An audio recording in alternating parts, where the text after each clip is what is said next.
another day, another vlog. So for today's video, samahan nyo kami sa aming ganap for today's video for the go. Huy, ang Disney Princess update kayo. Dahil nung weekend ngayon dito sa Thailand nga, babes, no, ay basta hindi talaga pinaplano ay matutuloy talaga ang mga gala ng mga person dito. Pero bago yan, ito muna ang kaganapan dahil no, before kami nakapunta doon sa rafting ng mga places. At dahil birthday na aming kasamahan dito mga kababes, ay nako, nakagala talagang Disney Princess. Salamat sa invitation ha. Pasado 10:30 ng umaga mga kababes, no, ay nagsimula na kami magbiyahe papunta dito sa Nakunayo kung saan kami dito mag-water rafting day for the go ang Disney Princess. Mula sa aming lugar papunta dito sa Nakunayok mga kababes ay 1 oras ang biyahe namin. Buti na lang talaga ay nakaabot pa kami ng alas 12. Habang kami naghintay sa pagkain ay kinausap ko muna yung birthday boy kung magkano na ba yung edad niya, ha? How old are you? 18. Tingin ninyo day, 18 pa man ako na yung edad. Kaya kayo na lang talaga mag-judge base sa kayang pagmumukha kung magkano na ba kayong edad niya. Oh.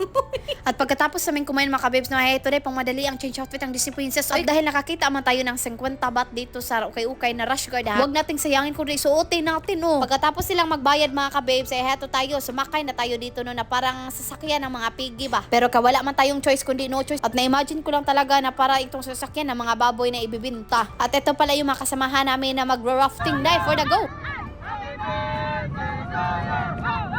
Tingin ninyo yung Disney Princess na isa dahil bahala na daw na hindi talaga siya makakita doon sa unahan basta kay hindi niya matangtang yung mga eyelashes niya. Bahala na daw si Batman ang mag-protect sa kanya. At before ka pala makasakay doon sa water rafting mga kababes no, ay pumunta muna kami dito dahil dito kami magsa-start day. At pagdating namin dito sa venue mga kababes kung saan kami magsisimula ng water rafting, ang dami pa ng tao dahil nga dahil long weekend dito sa Thailand. Pero mga kaibigan talaga tayong luka-luka na hindi pa nakakain ng paniod to kaya ito nangyari dahil nasan daw yung baril niya. At sa mga oras na ito mga kababes no, ay tinatawag na kami dahil nga dahil kami na ang susunod na mag-water rafting. Pero sa mga oras na ito mga kababes so, kay nagduwa-duwa ng Disney Princess at hindi nagtulo-tulo dahil nga dahil hindi ko alam kung may crocodile ba dito o nandito ba si Lalay. Kaya natatakot na talaga tong bata na ito dahil nga dahil sinabihan ko na baka may crocodile dito at nandito si Lalay pero alam niya pala kung sino si Lalay day. At baka daw malunod kami dito day at baka makain kami ni Lalay for the go.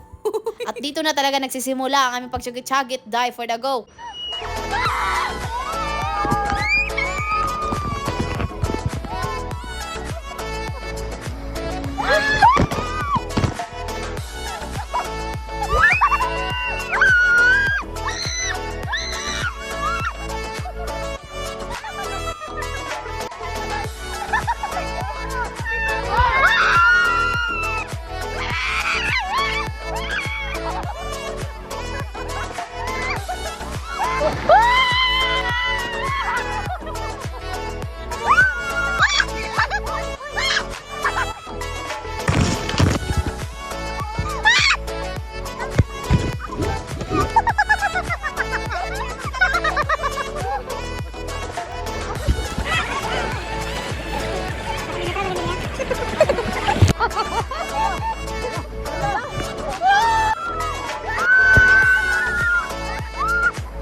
At update muna tayo sa Disney Princess day no. Okay pa ako dito day no. Kaya pagpasensyahan niyo na talaga yung boses ko. At syempre day namangha talaga ako dito sa lugar dahil hindi nga lang water rafting kundi maraming hotel pa day. Hindi lang talaga 1, 2, 3 hotel kundi marami pa talaga mga kababes at mga camping site. At sa mga nature lovers yan day, bagay na bagay talaga ito na place dito sa inyo.